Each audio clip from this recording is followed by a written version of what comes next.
할렐루야. 오늘도 주의 말씀과 은혜를 사모함으로 이전을 찾으신 여러분들을 주님의 이름으로 환영하고 축복합니다. 우리 앞뒤 옆분들 바라보시면서 오늘도 말씀 통해 큰 은혜 누리시길 바랍니다. 이렇게 인사할게요.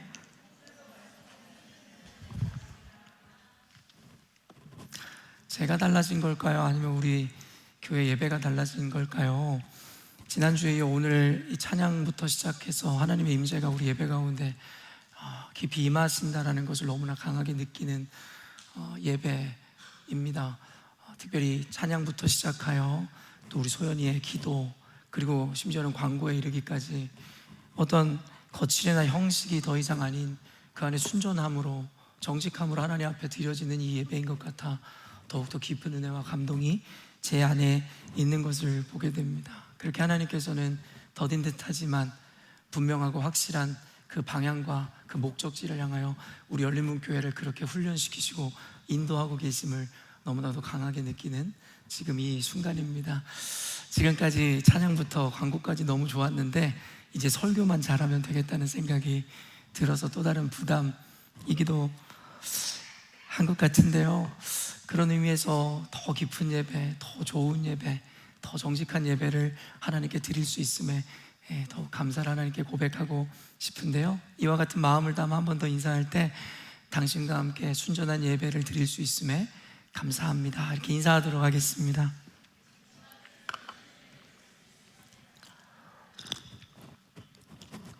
오늘 설교도 그렇고 또 지난 한 주간에 제게 있었던 일들도 그렇고 또 아까 예배하기 전에 계획치 의도치 않게 또 로비에 앉아서 우리 은경자매 또 몇몇 자매들과 함께 대화를 하는 가운데 그저 열린문교회에서 지나왔었던 지난 세월들을 또 잠깐 생각해보는 시간이 있었습니다. 물론 어렵고 힘든 순간도 분명히 있었던 것은 사실이지만 지금 이 순간에 와서 제가 고백하는 것은 단순히 힘들고 어려웠었다는 이야기를 하고자 하는 것이 아니라 그 과정 가운데 하나님께서 우리 열린문교회 공동체를 꿈꾸게 하셨고 그리고 갖게 하셨던 그 비전과 목적을 이루어가고 계심을 너무나도 분명하게 느끼는 순간이었습니다. 우리 지난주에 왔었던 우리 혜영자매가 이 남편분을 모시고 이렇게 왔는데요. 하나님께서 애초에 제가 담임 목사가 되고자 하는 계획으로 열린문교회가 온 것이 아니었는데 하나님께서 저를 세우시더니 왜 그런지 모르겠는데 하나님께서 제게 꾸게 하셨던 꿈이 바로 멀티 에스닉 처치를 이루는 것이었어요. 물론 그 뒤에 늘 붙는 게 뭐예요? Korean based, 한국말이 기본이 되는 멀티 에스닉, 멀티 컬처럴 처치를 이루고자 하는 마음. 사실은 이런 교회 형태를 가진 교회는 제가 아는 것으로는 없습니다. 대부분 멀티 에스닉이나 멀티 컬처럴 교회를 지향하는 교회는 언어를 영어로 바꿔가기 시작하죠. 근데 제게 주셨던 꿈은 제가 영어를 못해서인지는 모르겠지만 다양한 에스닉, 민족들이 모이는 교회이지만 영어가 중심 언어가 아닌 한국어가 중심 언어가 되는 그런 교회를 세우는 것에 대해서 하나님이 꿈을 꾸게 하셨고, 사실 한국인들만 모아서 예배를 드리는 것도 버겁고 힘들었었던 우리 열린문교회의 상황 가운데 어찌 그리 말도 안 되는 꿈을 꾸게 하셨는지 참 모르겠다는 생각이 들었어요. 그런데요, 얼마 전에는 우리 경화자매를 중심으로 한 이 외국인 이 그룹이 소그룹으로 정식으로 등록되는 순간이 있었는데 처음에는 에스더가 시집으로 와서 우리 교회의 중요한 멤버가 되고 또 우리 디에나랑 은총이가 들어오게 되고, 여러분 또 어떻습니까? 또 앤드류가, 그리고 이제는 우리 혜영자매 남편이, 물론 여전히도 현재 진행형이기 때문에 그 사역이 그렇게 만만하거나 쉬운 것은 아닐 겁니다. 우리가 갖고 있는 물리적인 한계도 분명히 여전히 있습니다. 그런데 제가 믿는 것은 우리에게 주어진 환경이나 제 능력이 아니었음을, 우리가 꾸는 꿈은 이루어질만 하기 때문에 꾸는 꿈이 아니라 이루어질 수 없을 것만 같지만 전능하신 하나님께서 주신 꿈이기에 꾸는 꿈이기에, 그래서 저는 반드시 젊은 날에 제가 그러했듯이 여전히도 하나님은 꿈을 꾸게 하시고 지금도 그 꿈을 이뤄가시며 언젠가는 그 꿈을 완성시키실 것이라 확신합니다. 사랑하는 열린문교회 성도 여러분, 같이 함께 우리가 한 몸을 이루고 한 교회를 이루었고 같은 꿈을 꾸게 하신 하나님이시라 믿습니다. 여러분, 주신 꿈을 이루시기까지 지치지 마시고 포기하지 마십시오. 여러분이 포기만 하지 않으시면 하나님은 절대 포기하지 않으실 겁니다. 왜냐하면 그 꿈은 내가 꾸는 꿈이 아니라 하나님이 꾸게 하신 꿈이기 때문입니다. 그런 의미에서 우리 열린문교회 여러분과 함께 할 수 있어서 행복하고, 앞으로 주님께서 그려나갈 그 꿈과 미래 더욱 기대되는 오늘임을 여러분과 함께 나누고 싶었습니다. 오늘은 고린도후서 긴 본문이잖아요. 이례적으로 너무 긴 본문이다 보니까 여러분 오늘 설교가 시작도 하기 전에 큰 부담을 느끼실지 모르겠지만, 글쎄요, 정해진 시간 가운데 전해지는 메시지일 것이고, 그런 의미에서 오늘 설교는 어쩌면 여러분들에게 다양한 미사여구를 붙이는 그런 설교는 아닐 것이고, 사도 바울이 고린도 교회에 전한 그 편지의 내용을 오늘 그대로 읽어드렸듯이 다시 한번 사도 바울이 쓴 그 편지를 목사인 제가 여러분에게 한 번 더 읽어드리는 정도의 설교일 거라 생각합니다. 그러나 그 과정 가운데 하나님께서 분명히 여러분에게 큰 은혜를 허락하시리라 믿습니다. 지난주에 이어서 하나님은 저에게 교회 공동체의 그 관계에 대해서 계속해서 생각하게 하시고 말씀을 준비하게 하셨음을 느낍니다. 특별히 지난주에 오늘도 공동체가 서로에 대해 갖추어야 하는 믿음과 그 신뢰에 대한 메시지를 여러분과 함께 나눌 예정인데요, 아까도 이야기했지만 지난 시간 열린문교회가 경험했었던 그 다양한 상황들, 그리고 어려움들, 그리고 그로 인해 생겼었던 그 감정에 대한 이해와, 그리고 그것에 대한 하나님 앞에서의 어떤 의미를 발견하고, 그리고 그것을 이루어내는 오늘이 되었으면 좋겠습니다. 단순히 우리들끼리 모여 옛 추억을 이야기하고 그것에 대해서 안주 삼아 누군가를 모욕하고 비난하는 것이 아니라, 왜 하나님께서 지난 우리 열린문교회 사역의 과정 가운데 그와 같은 순간들, 또 그와 같은 감정들을 허락하셨는지에 대한 이해가 여러분들에게 이루어지는 시간이 되었기를 원한다는 마음입니다. 오늘날의 기독교와 그리고 교회가 그 이미지가 바닥으로 추락했음을 우리가 너무나 잘 알고 있죠. 댓글이나 그와 같은 것을 읽어보면 민심을 알죠. 무엇보다 교회 공동체의 리더에 대한 부정적인 뉴스들이 대석특필되고 그것이 이슈화되는 오늘날의 사회 현상을 알죠. 목회자들의 도덕적이든 법적인 죄악들과 잘못들이 낱낱이 대서특필되는 이 가운데 목회자에 대한 이미지와 신뢰가 땅에 떨어진 지 너무나 오래되었죠. 그런데 이와 같은 사회 현상 가운데 공동체 안에 있는 우리 성도 간의 믿음과 신뢰를 이야기하고 강조한다는 것이 다소 여러분들이 이해하거나 받아들이기가 쉽지 않을지도 모르겠습니다. 오늘의 메시지의 내용을 들으면 더욱 그럴지 모릅니다.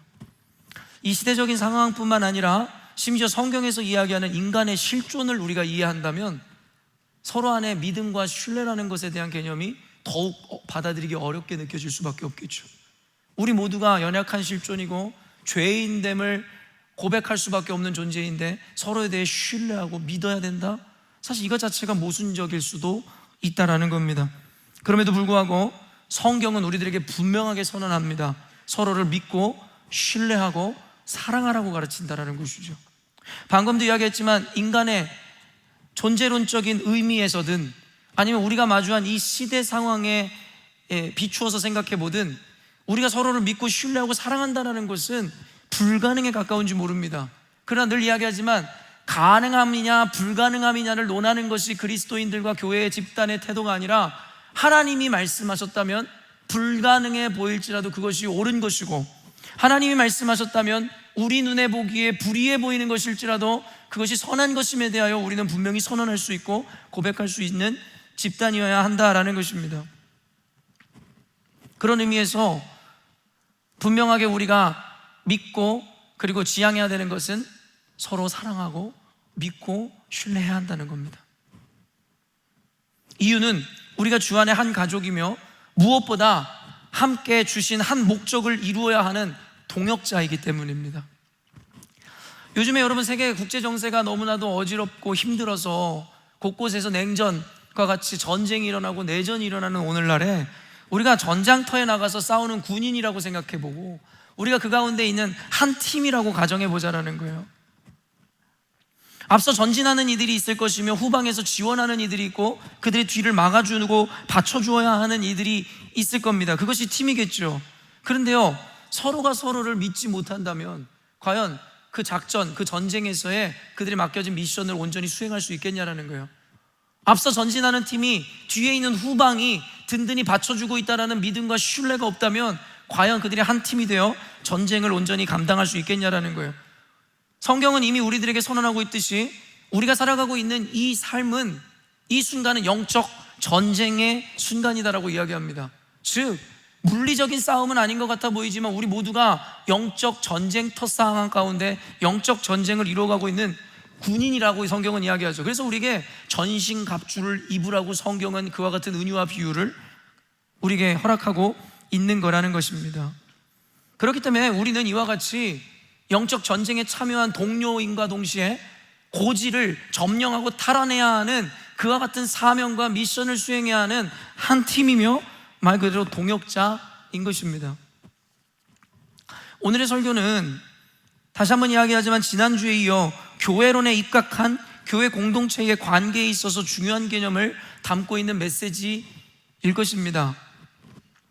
시간 관계상 그저 사도 바울이 기록한 서신을 읽어주는 정도의 설교일 것이나 그 과정에서 그가 쓴 서신의 내용을 다시 읽어봄으로써 하나님이 교회인 나에게 주시는 참된 음성이며 메시지로 들려지시기를 간절히 소망해 봅니다. 더불어 개인적인 소망으로는 열린문교회를 향한, 우리 공동체를 향한 목회자의 의도와 목적, 그리고 그 마음의 간절함이 전달되어지는 시간이 되기를 개인적으로 또한 소망해 봅니다. 1절 말씀 한번 읽어볼게요. 그런즉 사랑하는 자들아, 이 약속을 가진 우리는 하나님을 두려워하는 가운데서 거룩함을 온전히 이루어 육과 영의 온갖 더러운 것에서 자신을 깨끗하게 하자. 사랑하는 자들아 라고 이야기하며 사도 바울이 고린도 교회를 어떠한 마음으로 바라보고 있는지로 그들을 부르며 시작합니다. 여기서 이 약속이란 6장의 문맥을 살펴볼 때에 하나님께서 성도들과 영원토록 함께 거하시겠다라는 그 약속을 의미하는 것이며, 즉 이를 위해 하나님께서 우리를 당신이 거하시는 성전으로 삼으시겠다는 그 약속을 의미하는 겁니다. 또한 하나님을 두려워하는 가운데라는 말은 우리가 늘 이야기하지만 테러나 공포를 의미하는 것이 아니다라고 여러분들에게 이야기해 주었습니다. 그것은 fear, 바로 경외를 의미하는 것이다라고 여러분들에게 가르쳐 드렸죠.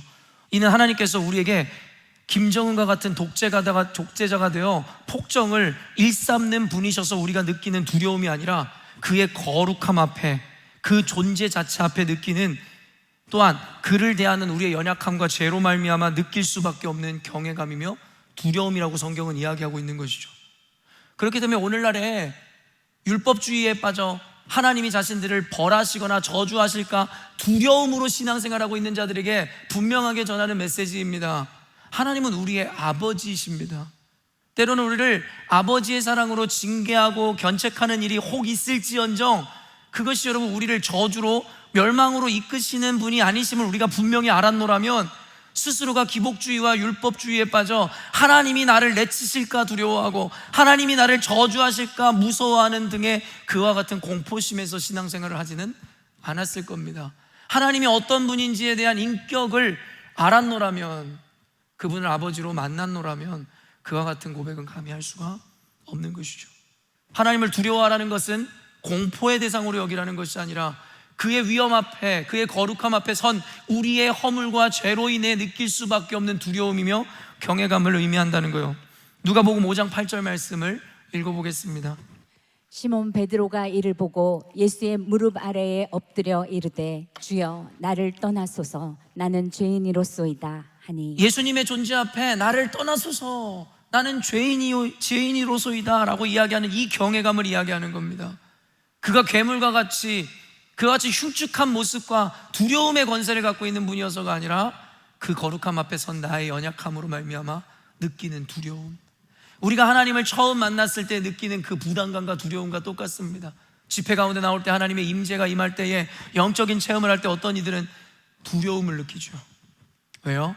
느껴보지 못했던 생소한 감정이고 경험인과 동시에 그의 존재 앞에 선 나의 모습으로 인해 서인 것이죠.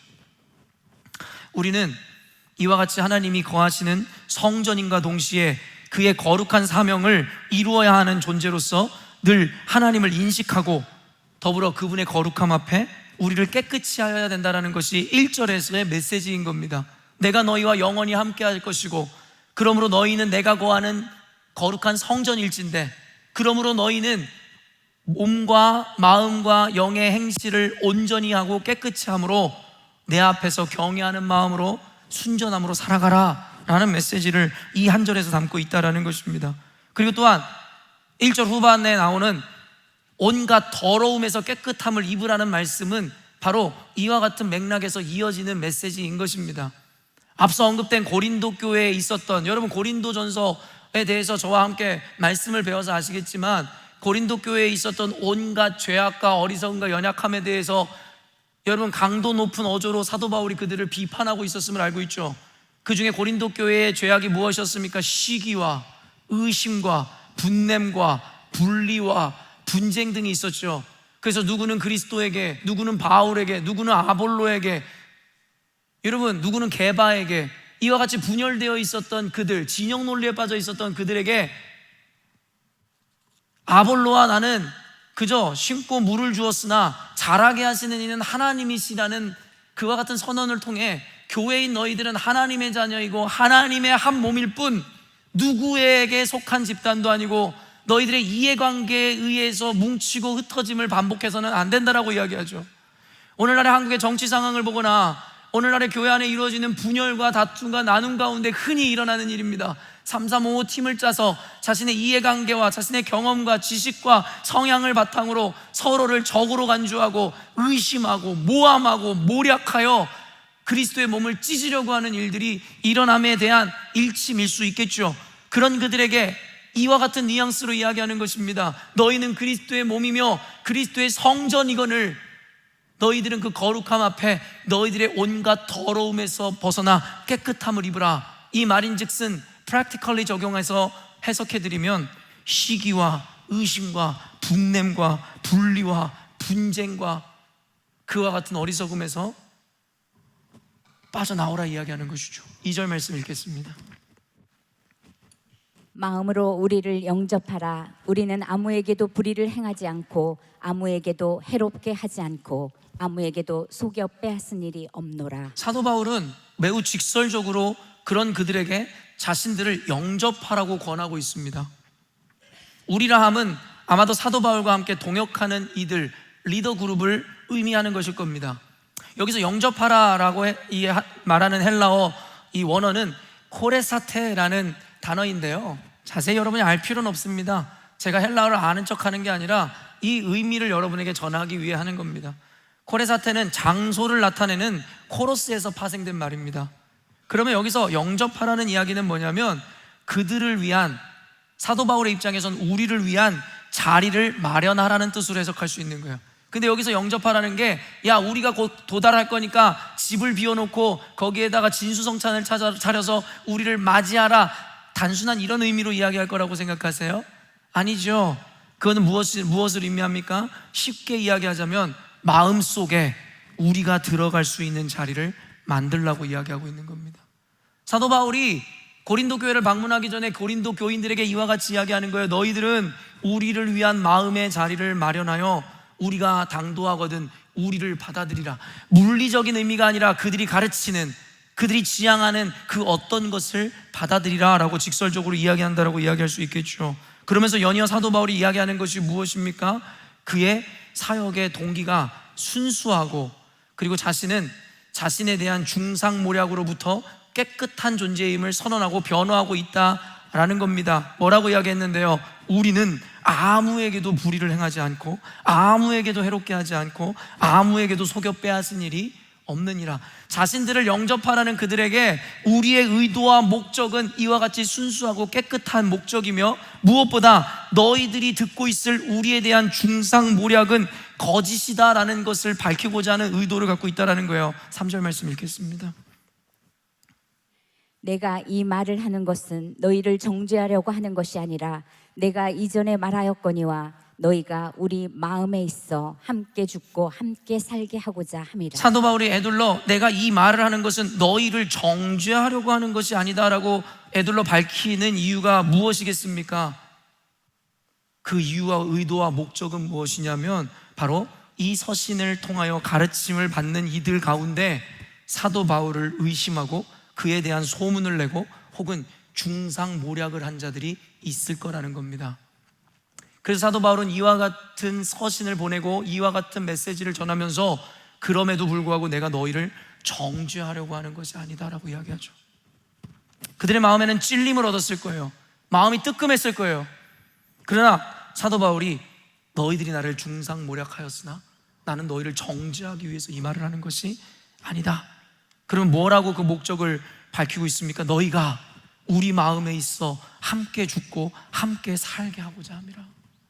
내가 너희를 이와 같이 엄히 꾸짖는 이유는 너희를 죽이고자 함이 아니라 너희를 살리기 위함이고, 너희도 우리와 같아서 하나님의 존재를 인식하고 그의 목적과 사명을 알아 헛된 것을 쫓는 것이 아니라 우상을 섬기는 것이 아니라 참 하나님과 우리를 부르신 창조주의 목적에 따라 살기를 원하는 간절한 마음, 또 다른 의미로 구원받기를 원하기 때문이다라고 이야기하는 것이죠. 4절에서 7절 말씀 읽습니다. 나는 너희를 향하여 담대한 것도 많고 너희를 위하여 자랑하는 것도 많으니 내가 우리의 모든 환난 가운데서도 위로가 가득하고 기쁨이 넘치는도다. 우리가 마게도냐에 이르렀을 때에도 우리 육체가 편하지 못하였고 사방으로 환난을 당하여 밖으로는 다투며 안으로는 두려움이었노라. 그러나 낙심한 자들을 위로하시는 하나님이 디도가 오므로 우리를 위로하셨으니 그가 온 것뿐 아니요 오직 그가 너희에게 받은 그 위로로 위로하고 너희의 사모함과 애통함과 나를 위하여 열심 있는 것을 우리에게 보고함으로 나를 더욱 기쁘게 하였느니라. 사도 바울의 레토릭입니다. 그들 마음에 혹시나 상심이 있거나 그로 인해서 혹시나 오해하고 스스로 정죄하고 있을 리가 있을까 하여, 결국엔 여러분, 사도 바울은 4절에서 7절을 통해 내가 너희들에 대하여 담대하며 또한 너희들로 인해서 기뻐하노라, 그들을 세워주고 격려하는 메시지도 잊지 않았습니다. 오늘 차를 타고 오면서 차에서 우연하게 뜨는 것을 봤는데 대화의 이 전문가 그리고 그 유명한 강사라고 이야기하면서 강의하는 내용을 조금 듣고 왔는데요, 같은 말을 할지라도 그 대화와 그 대화 술이 얼마나 중요한지에 대한 강의였던 것 같습니다. 사도 바울은요, 해야 하는 말에 대하여 감추지 않았습니다.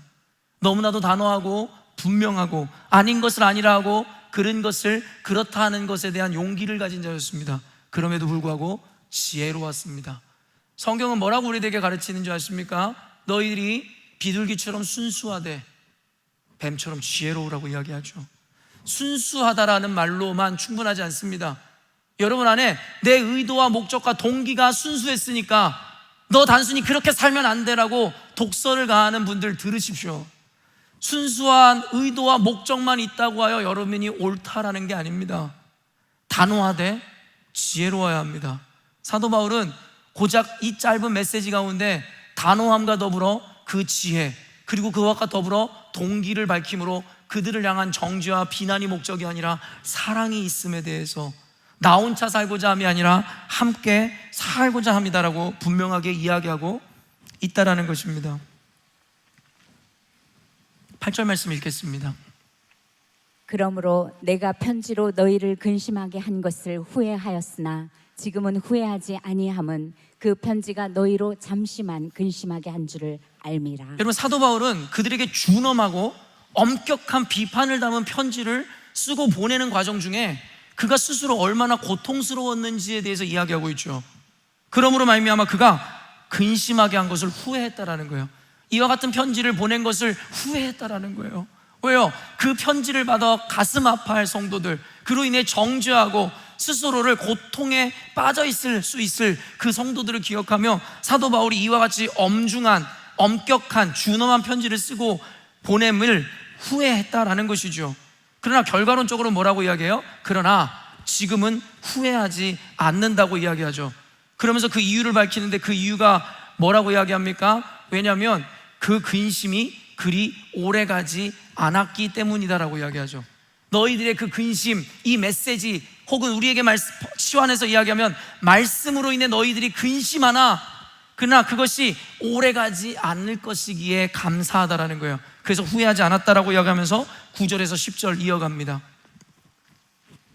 내가 지금 기뻐함은 너희로 근심하게 한 까닭이 아니요 도리어 너희가 근심함으로 회개함에 이른 까닭이라. 너희가 하나님의 뜻대로 근심하게 된 것은 우리에게서 아무 해도 받지 않게 하려 함이라. 하나님의 뜻대로 하는 근심은 후회할 것이 없는 구원에 이르게 하는 회개를 이루는 것이요 세상 근심은 사망을 이루는 것이니라. 여러분, 영적인 원리가 그대로 드러납니다. 복음은, 그리스도는 죄에서 화관으로, 슬픔에서 기쁨으로, 고통에서 희락으로 옮겨갑니다. 여러분 믿으십니까? 예수를 믿는 자들에게 나타나는 영적인 열매이고 현상입니다. 환경이랑은 전혀 관계없습니다. 사도 바울은 근심하였으나 그것이 기쁨으로 바뀌어지는 순간입니다. 그러면서 그의 기쁨의 이유가 뭐라고 이야기하는 거예요? 너희가 근심하였다라는 것, 너희들이 고통했다라는 그 까닭 때문에 내가 기뻐하는 것이 아니라 너희가 도리어 그 근심함으로 회개에 이른 까닭에 내가 기뻐하노라고 이야기하죠. 내가 너희들을 고통스럽게 하는 것이 즐거운 것이 아니라, 하나님이 우리를 시험하시는 것이 즐거운 것이 아니라, 하나님이 우리를 광야로 내모는 것을 주님께서 기뻐하시는 것이 아니라, 그 광야를 통해 구원받는 우리들, 광야를 통해 훈련받는 우리들, 광야를 통해 예수님의 제자가 되는 그것으로 인해, 그 열매로 인해 기뻐한다라는 고차원적인 기쁨을 이야기하고 있다라는 것이죠. 그러면서 여러분 뒤에 밝힌 메시지가 더욱더 그런데요, 너희가 하나님의 뜻대로 근심하게 된 것은, 즉 사도 바울이 보낸 고린도 전서라든가 그 서신서를 통해 너희들이 근심하게 된 것은 우리에게 아무 해도 받지 않게 하려 함이라. 여러분 이 말씀이 헷갈릴 수 있어요. 아까도 말한 우리라 함은 사도 바울과 그와 함께 썼던 동역자들일 것인데, 우리에게 아무 해도 받지 않게, 너희들이 근심하게 된 이유, 그리고 너희들이 그로 인해 회개하게 된 이유, 결국엔 우리를 만났을 때 우리로 인해서 해를 받지 않게 하기 위함이라는 거예요. 그럼 뭐예요? 사도 바울이 그리고 그와 함께한 동역자가 고린도 교회에 방문해서 회개하지 않은 자들을, 그리고 그곳에 있었던 이들을 칼로 해하거나 물리적으로 충격을 준다라는 의미입니까? 여러분 우리는 여기에서 담겨져 있는 은유와 역설들에 대해서 이해할 수 있어야 된다라는 것입니다. 여러분 이 의미는 무엇이냐면, 이들이 회개하지 않는다면 그들이 당도에서 전할 복음, 진리의 메시지로 인해서 그들이 상처받고 그들은 실족할 것이기 때문입니다. 여러분 하나님의 말씀이 우리를 살리죠. 그러나 또 다른 의미에서 무엇을 성경에서 이야기하는 줄 아세요? 하나님의 말씀이 또한 우리를 죽이는 겁니다. 십자가의 도가 멸망하는 자들에게는 미련한 것이요 구원을 얻은 우리들에게라야 하나님의 능력이듯이, 복음이 모든 이들을 살리는 게 아닙니다. 스데반 집사가 순교 직전에 하나님의 말씀과 복음을 전할 때에 사람들이 그 메시지를 통하여 회개한 것이 아니에요. 자복한 것이 아니에요. 귀를 막고 소리를 질러 그에게 달려들어 돌로 쳐 죽이는 일이 있었죠. 여러분 사도 바울이 이야기하는 의미가 이것입니다. 너희들이 근심하여 미리 회개하지 않았다면 우리가 가서 너희들에게 전하는 그 복음적 메시지가 도리어 너희들에게 해가 되었을 것인데, 너희들이 미리 이 서신을 통해 근심한 끝에 회개함으로 말미암아 더 이상 이제는 우리의 메시지가 해가 되는 것이 아니라 도리어 우리를 영접하여 우리와 같은 길을 걷게 될 것이다. 하나님의 뜻대로 하는 근심은 후회할 것이 없는 구원에 이르게 하는 회개를 이루는 것이요, 또한 여기서 여러분 잊지 말아야 되는 것은 세상 근심은 사망을 이루는 것이라. 이런 말씀으로 인해서 근심하십시오. 말씀으로 인해서 잠깐이라도 시험에 드십시오. 그것은 잘못된 것이 아닙니다. 그로 인해서 여러분 그 근심이 여러분을 회개로, 구원으로 이끌 것이기 때문입니다. 그러나 세상에 근심으로 걱정 근심하지 마십시오. 그것은 여러분을 살리는 근심이 아니라 도리어 그것은 여러분을 사망으로 이끈다라고 이야기하고 있죠.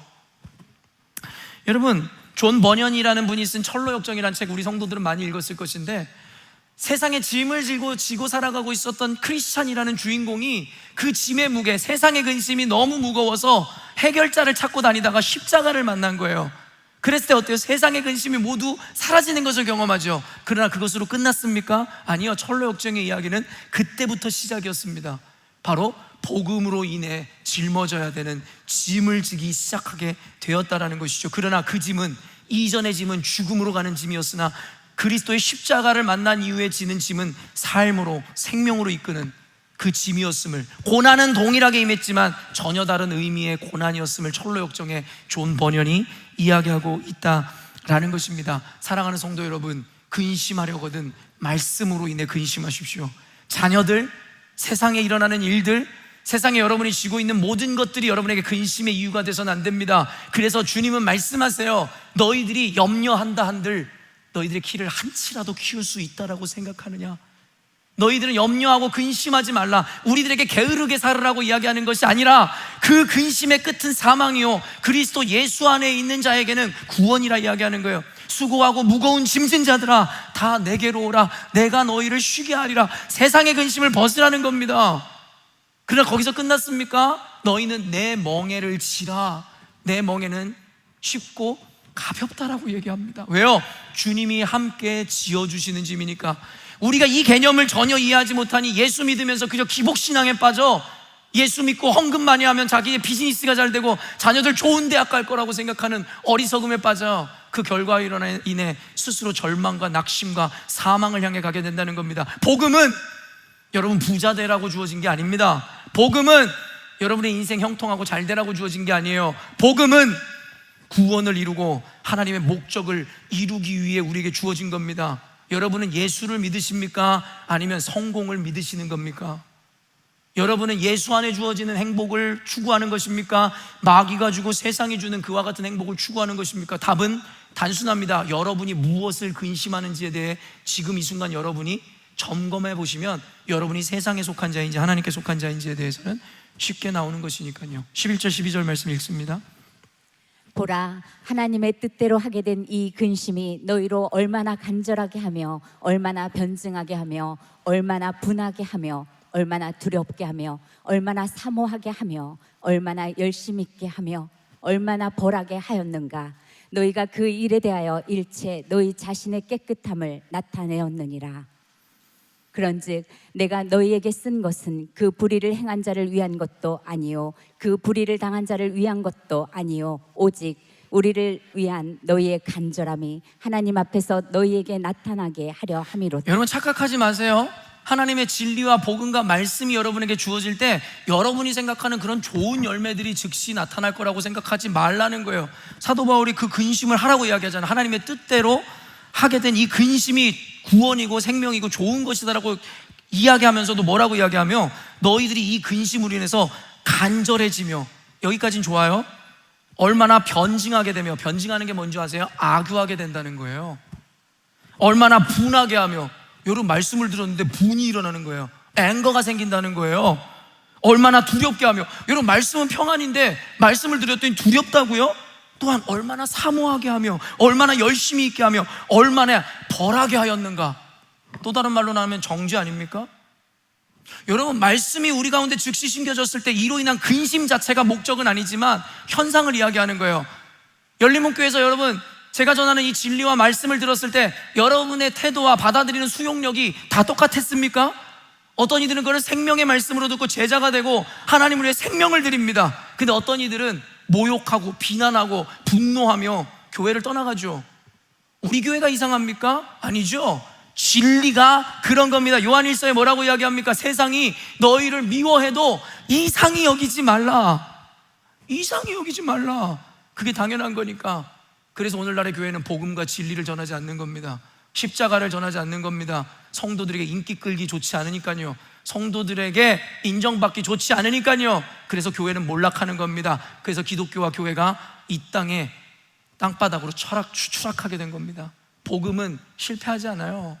순간적인 위기는 있을지언정 실패하지 않아요. 하나님의 나라는 실패하지 않는다고요. 그러나 그 과정을 견뎌내지 못하는 거예요. 말씀으로 인해 정죄가 있고 두려움이 있고 떨림이 있고 그 순간을 견뎌내지 못해 도망하는 거죠. 스데반 집사의 말씀을 듣다 귀를 막고 소리를 지르며 돌로 쳐 그 말하는 입을 다물게 하였던 악인들과 같은 모습이 우리 안에 있습니다. 우리는 죄인이니까요. 그렇기 때문에 하나님께 택함을 받았다라는 건 이 근심으로 말미암아 느껴지는 이 감정을 이겨내고 하나님 앞에 옳은 열매를 맺는 자들이 바로 택함을 받았다는 겁니다. 단순히 주일날 교회 나와 앉아 있어서 멍 때리며 예배드리는 자들에게 그와 같은 택함의 은혜가 있다는 게 아닙니다. 다시 한번 이야기하지만 우리 열린문교회는 요즘에 새로운 방문자들도 많고 새 가족들도 많은데 이런 얘기가 도움이 될지 모르겠지만 우리 열린문교회는 여러분의 감정적 만족과 여러분이 듣기 좋아하는 메시지를 전하는 교회가 아닙니다. 그거를 원해서 왔다면 교회 잘못 찾으셨습니다. 우리 열린문교회는 성도를 사랑합니다. 사랑하기 때문에 더욱 단호하고, 사랑하기 때문에 사도 바울이 이야기하는 것처럼 구원에 이르게 하길 원하는 겁니다. 근심하게 하는 것이 좋은 것은 아닌데 근심함으로 회개에 이루어 우리와 같은 자리에 서게 하는 것, 그게 열린문교회입니다. 더디지만 이 길을 포기하지 않을 겁니다. 우리 열린문교회는 더디지만 반드시 그 꿈을 이뤄낼 교회이기 때문입니다. 여러분 믿으십니까? 여러분이 이 믿음이 있으셔야 우리가 함께 가는 겁니다. 제가 혼자 할 수 없잖아요. 우린 동역자잖아요. 우린 가족이잖아요. 내가 사람에게 좋게 하랴 하나님에게 좋게 하랴, 내가 사람을 위하여 나로 하면 나는 사도가 아니니라. 여러분 이 메시지 잊지 마세요. 이 말씀 잊지 마세요. 우리는 사람을 위해 예수를 믿는 게 아니에요. 주를 위해 교회를 다니고 주를 위해 예수를 믿는 겁니다. 여러분을 위해 종교로 만들지 마세요. 여러분을 위해 우상으로 만들지 말라는 겁니다. 이 근심으로 인해서 여러분 우리 안에 이와 같은 다양한 감정이 있었으나 결국엔 그 모든 것을 딛고 일어나 구원의 자녀가 되었다라는 겁니다. 또 뒤에 이어지는 내용은 그들에게 단호함과 준엄한 메시지를 전함은 자잘못의 시시비비를 가리려고 하는 의도와 목적이 아니라고 이야기하는 거예요. 여러분들에게 말씀의 엄중함, 준엄함을 이야기하는 것은 여러분의 과거의 죄를 들추어내려는 게 아니에요. 도리어 그들이 구비되고 준비되어 하나님의 동역자로 세워지기를 원하는 마음임을 전하죠. 13절 14절입니다. 이로 말미암아 우리가 위로를 받았고 우리가 받은 위로 위에 디도의 기쁨으로 우리가 더욱 많이 기뻐함은 그의 마음이 너희 무리로 말미암아 안심함을 얻었음이라. 내가 그에게 너희를 위하여 자랑한 것이 있더라도 부끄럽지 아니하니 우리가 너희에게 이른 말이 다 참된 것 같이 디도 앞에서 우리가 자랑한 것도 참되게 되었도다. 그리고 사도 바울의 이 엄한 가르침과 메시지가 온전한 열매를 맺어 목적이 이루어졌음에, 그리고 이루어져 가고 있음에 대한 기쁨과 감사를 논하기 시작하더라는 겁니다. 이제 여러분 절정과 결말을 향해 나아가고 있습니다. 15절 16절 읽어보겠습니다.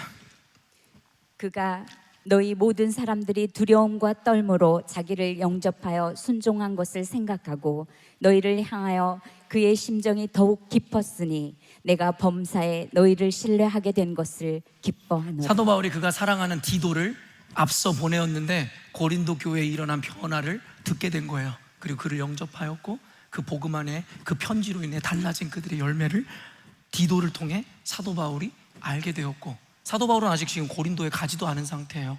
그러면서 뭐라고 이야기하는 줄 아세요? 내가, 이게 중요한 메시지입니다. 사실 오늘 이 메시지를 전하려고 빌드업을 한 겁니다. 내가 범사에 너희를 신뢰하게 된 것을 기뻐하노라. 어떤 자들이었는데요? 사도 바울을 중상모략으로 모함하던 자들이었고, 사도 바울의 사도성을 의심하는 자들이었으며, 심지어는 사도 바울을 거짓 교사요, 거짓 선지자라고 매도했던 자들입니다. 지난주 여러분에게 용서에 대한 메시지를 전했어요. 사도 바울은요, 그런 그들임을 알면서도 그들을 용납하고 용서했고 그들에게 사랑의 마음으로 복음을 전하였으며, 그로 인해 그들이 회개하고 주님 앞에 구원을 이루어 이젠 동역자가 되었습니다. 앙금은 사라졌습니다. 상처는 사라졌습니다. 사도 바울이 용서함으로 말미암아 그의 안에 생기는 건 앙금이나 쓴뿌리가 아니라 그들에 대한 신뢰였다라고 이야기하고 있죠. 근데 여기서 여러분 우리가 알아야 되는 게 뭐냐면, 여기서 범사에 감사 이제는 신뢰하게 됐다라는 게 뭘 의미하냐면, 이 현대어 성경이나 쉬운 성경에 보면 완전히 완벽히 너희를 신뢰하게 되었다라고 이야기하는 거예요. 영어 성경에도 동일한 의미로 completely, 완벽하게 라는 의미들을 사용하는데요, 내가 너희를 신뢰하다. 아직 일면식도 없고 만나지도 않았지만 이 일들로 인해서 나는 너희들을 깊이 신뢰한다. 여러분 제 관계성, 제가 맺는 관계는 여러분 되게 신기할 거예요. 저는요, 사람과 오래 만난다고 해서 정을 느끼거나 친분을 느끼지 않아요. 저는 오늘 만난 사람에게도 저에게 가장 친한 친구라고 이야기할 수 있는 사람입니다. 그거는 사람에 따라 달라져요. 시간이 길어야지, 아니요, 교회 공동체는 그런 거 아닙니다. 그러면 5년, 10년 된 사람은 우리 교회에서 가장 좋은 관계를 맺는 사람이고, 이제 새 가족으로 온 사람은 그들보다 못한 관계를 맺는 걸까요? 그와 같은 물리적 역학관계가 여기에 영향을 끼치는 게 아닙니다. 바로 하나님 믿음과 말씀과 그 기준 안에 서 있을 때 우리는 하루아침에 가족이 되고 가장 신뢰하는 사이가 될 수 있다는 신비의 관계성을 성경은 이야기합니다. 일면식도 없지만 사도 바울은 그들에게 깊은 신뢰, 완벽한 신뢰를 갖게 되었습니다. 그런데 여러분, 여기서 끝이 아닌 이유는 그 완벽한 신뢰라는 것, 우리가 가족이 되어 누려야 되는 완벽한 신뢰라는 것에 대해서 여러분은 아직 이해 못하셔서 나머지 설교들을 다 들으셔야 됩니다.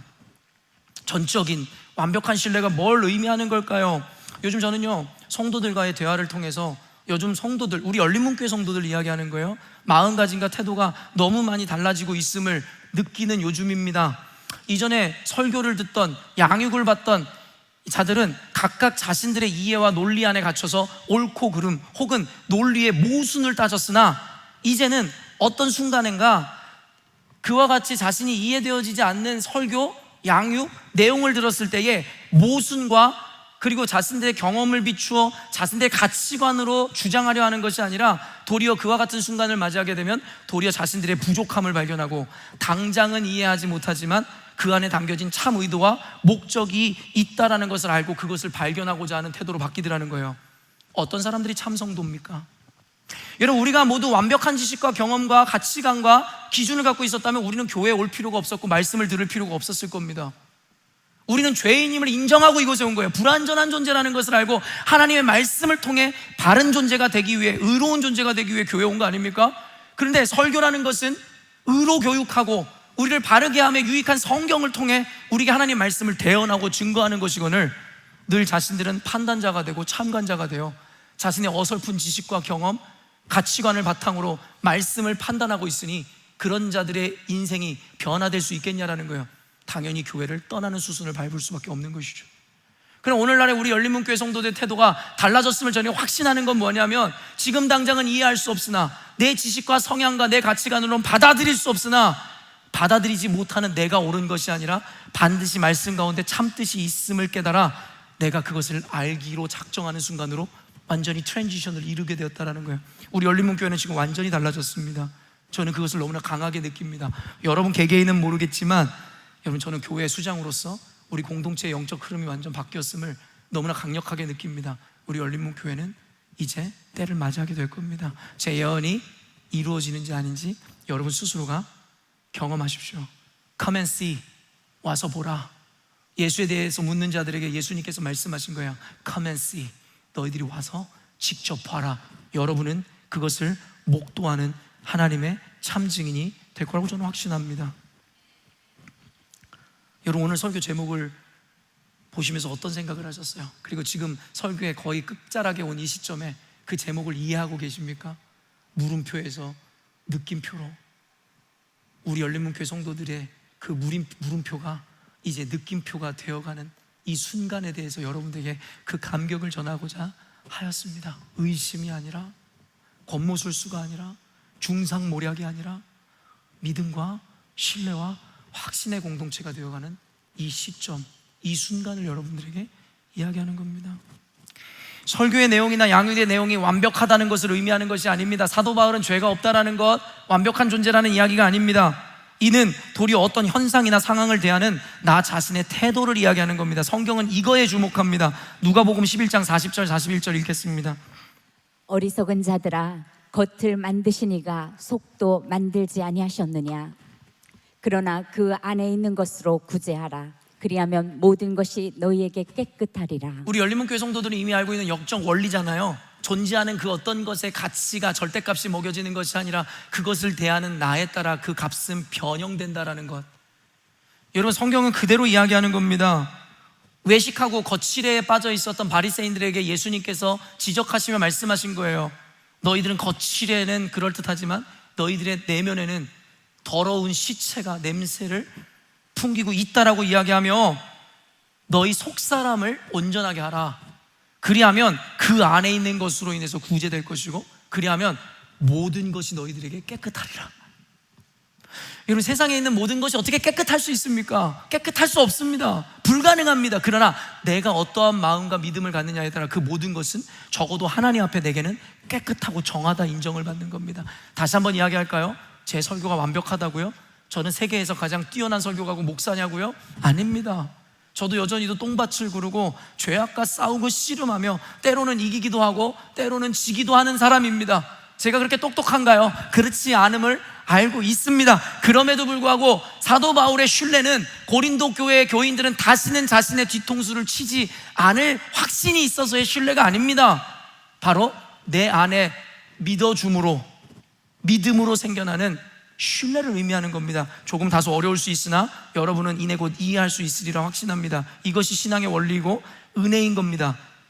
존재하는 어떤 것에 가치가 부여되는 것이 아니라 그것을 바라보는 나에 의해 그 가치는 규정되는 겁니다. 제가 아무리 잘못된 메시지를 혹 전한다 할지라도 하나님 앞에 순전하게 반응하는 여러분에게는 하나님이 절대 잘못된 열매를 맺으실 수가 없습니다. 그게 우리에게 안심이 되는 포인트입니다. 전하는 목사를 우상 숭배하라는 게 아닙니다. 저 사람은 완전히 깨끗하고 선하다를 인정해달라는 얘기가 아닙니다. 저도 여러분과 똑같은 죄인입니다. 그럼에도 불구하고 여러분의 마음을 점검하라는 겁니다. 그때에 전해지는 메시지가 여러분에게 생명이 될 것이기 때문입니다. 내 안에 온전한 믿음과 신뢰가 쌓이면 그 결과는 모두 선하고 온전한 것이 될 것이다라는 이야기입니다. 우리 그리스도인들이 행하는 신뢰는 완전함과 완벽함을 전제로 하지 않습니다. 오히려 완전하지 못한 죄인일 수밖에 없음에 대한 존재론적 인식과 더불어 이와 같은 개념을 전제로 신뢰를 이루는 겁니다. 그렇기에 이 신뢰의 개념에는 하나님에 대한 믿음과 신뢰가 기반될 수밖에 없는 겁니다. 존재론적으로 우리 안에 신뢰할 만한 자는 없을 테니까 말입니다. 목회자이든 성도들이든 그들의 어떠함이 신뢰의 이유일 수는 없습니다. 다만 그들을 부르시고 세우신 하나님을 믿고 신뢰함으로 그들을 신뢰하기로 결정하는 겁니다. 그렇기에 우리의 신뢰 혹은 사랑은 신뢰할 만하고 사랑할 만한 존재에 대한 것이 아니라 즉 사랑과 신뢰를 이루어내야 하는 것입니다. 다만 우리가 사랑과 신뢰를 주는 것이어야 한다라는 것입니다. 서로에 대한 믿음으로 말입니다. 이해가 되시지 않는다면 오늘 셀 모임에서 리더들이 잘 나눠보시기를 바랍니다. 결론적으로 한 가지, 제가 드라마 보는 거 좋아하니까 드라마 이야기하면서 마치도록 하겠습니다. 제가 손꼽는 드라마 중에 한 가지가 뭐냐면 한 20년 훨씬 전에 보았던 걸로 생각은 되는데 20년까지는 모르겠는데 내 멋대로 해라. 언젠가도 여러분에게 소개한 드라마인데 기억나시는지 모르겠어요. 양동근과 이나영이 출연했던 드라마입니다. 내 멋대로 해라.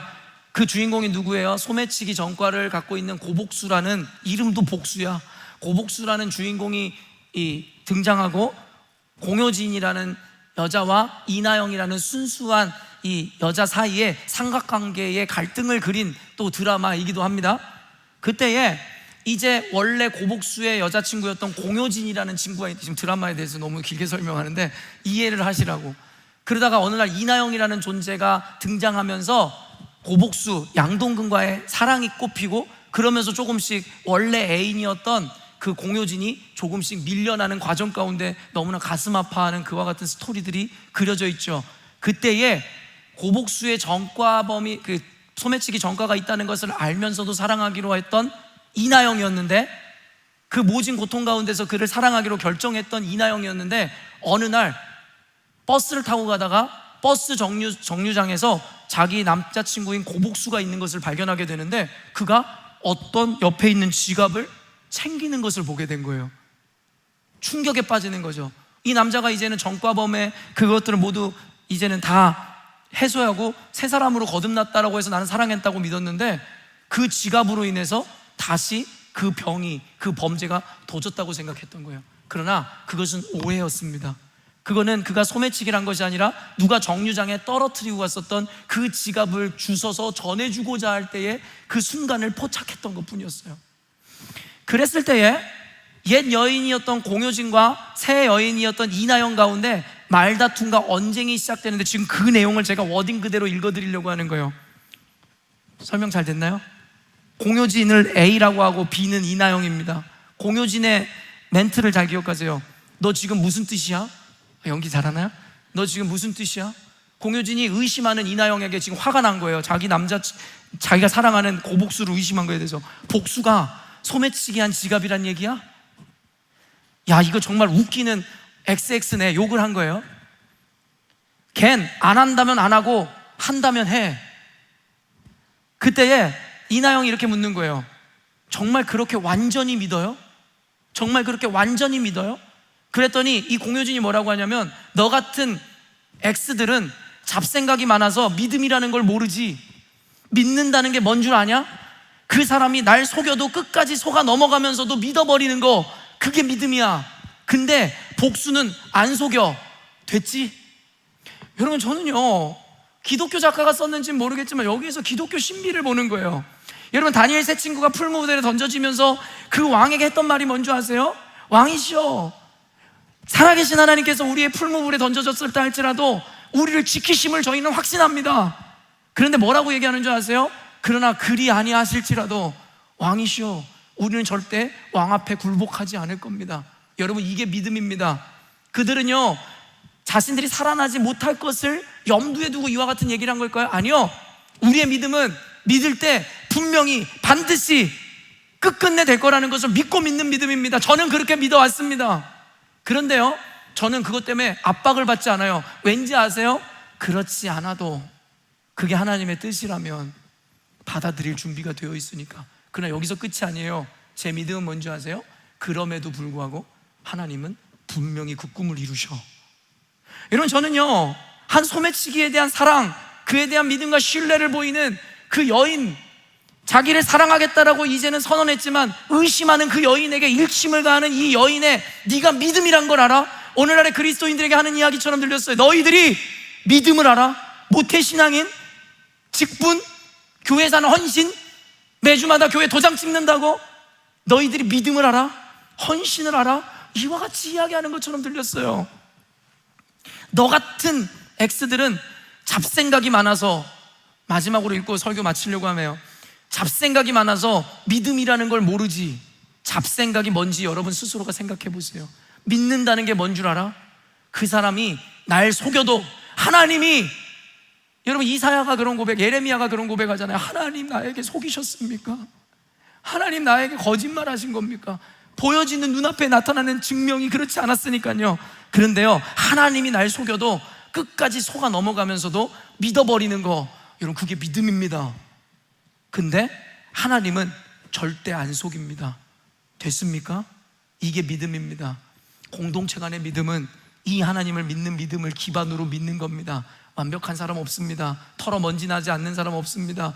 의인은 없나니 하나도 없다고 이야기하고, 모든 사람이 죄를 범하였으니 하나님의 영광에 이르지 못하였다는 그 선언처럼 여기서 저를 포함해 깨끗한 사람 없습니다. 믿을 만한 사람 없습니다. 그러나 언젠가도 사랑에 대해서 여러분에게 설교했지만, 하나님을 사랑하니까 그가 사랑하는 여러분을 사랑하기로 결정하는 겁니다. 하나님이 여러분을 신뢰하니까 믿을 것 전혀 없는 여러분들, 목회하면서 뒤통수를 수도 없이 맞아도 성도들을 믿기로 결정하는 겁니다. 여러분도 저를 그렇게 믿어주십시오. 깨끗해서가 아닙니다.